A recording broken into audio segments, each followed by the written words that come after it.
नमस्कार. या व्हिडिओमध्ये आपण वैद्य प्रतीक धाकड सर यांच्याकडून इंडायजेशन, अपचन, बद्धकोष्ठता आणि त्याविषयीची औषधं यांच्याविषयी जाणून घेणार आहोत. नमस्कार सर. सर, व्यवहारामध्ये आपण पाहतो की साधारणपणे लोक अपचन झालं असेल किंवा पोट साफ होत नाही यासाठी मेडिकलमध्ये जाऊन विविध प्रकारची लॅक्झेटिव्ह घेतात, डॉक्टरचा सल्ला न घेता ते औषध घेतात. त्याचा त्यांना विपरीत परिणाम काय होऊ शकतो? अगदी बरोबर ऑब्झर्व केलंस तू. हे बरेच वेळा आपल्याला बघायला मिळतं. तर हे तसं घेणं योग्य नाहीये, कारण हे बघितलंस की कुठल्या कारणाने पोट साफ होत नाही. आयुर्वेद या गोष्टीला फार बारीक लक्ष देतं. कोठा कोरडा पडलेला आहे, कुठल्या आजारपणामुळे आहे, हे सगळं बारीक बघून आपण ते ठरवत असतो.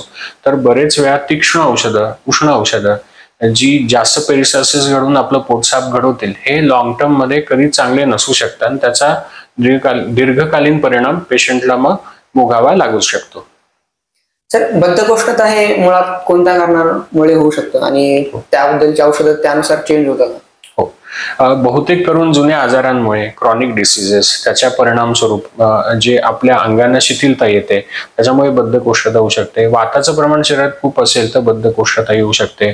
वयोमानाने बद्धकोष्ठता येऊ शकते. लहान मुलांमध्ये काही मेगाकोलॉन सारखे सिच्युएशन्स असतील तर बद्धकोष्ठता येऊ शकते.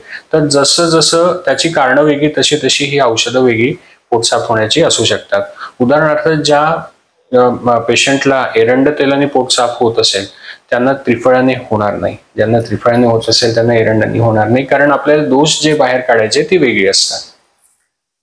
सर, सर्वसाधारणपणे प्रत्येक व्यक्तीला चालेल असे काही बद्धकोष्ठातील औषधं आपण सांगू शकाल का? सर्वसाधारणतः मार्केटमध्ये तुला बघायला मिळेल इनन्युमरेबल ऑफ औषधं तुम्हाला आयुर्वेदाची सुद्धा पोट साफ होण्याची बघायला मिळतात.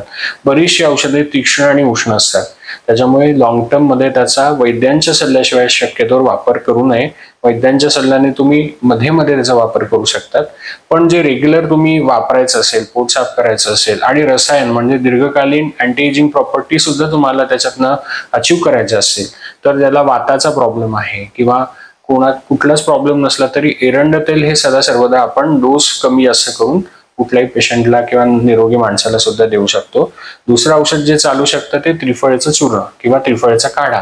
हा सुद्धा तुपासोबत शक्यतोवर आपण रात्रीच्या वेळी घेतला तर हा लॉंग टर्म मध्येही वापरता येण्यासारखं हे औषध असू शकतं. अर्थात त्याचा डोस कमी जास्त आपल्याला करायला लागतो, तो आपल्या जवळच्या वैद्याच्या सल्ल्याने आपण करून घ्यावा. धन्यवाद सर.